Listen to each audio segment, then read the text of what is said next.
কি হলো? কিছু বলছো না যে? কি বলবো বলো, আমি একজন বেকার ছেলে, বাবা নেই মা নেই, কোন রকম ফুপুর কাছে থেকে মানুষ। কিভাবে যে আমাদের সংসারটা চলে সেটা একমাত্র ফুপুই জানে। তোমাকে বিয়ে করে বাড়তি একটা মানুষ, না না, এটা আমার পক্ষে সম্ভব না। সম্ভব নয় মানে? তাহলে আমাদের এতদিনকার ভালোবাসা সব মিথ্যা হয়ে যাবে। তুমি কেন বুঝতে পারছো না? আমাকে বিয়ে করে তুমি কোনোদিনই সুখী হতে পারবে না।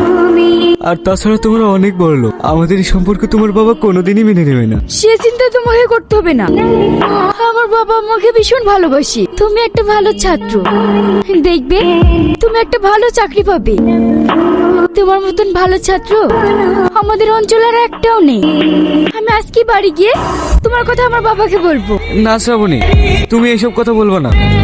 তুমি ভয় পাচ্ছ কেন? কিচ্ছু হবে না, আমি আছি না। আমি যতদিন তোমার পাশে থাকবো তুমি কোনো কিছুতে ভয় করবে না, শুধু জয় করবে।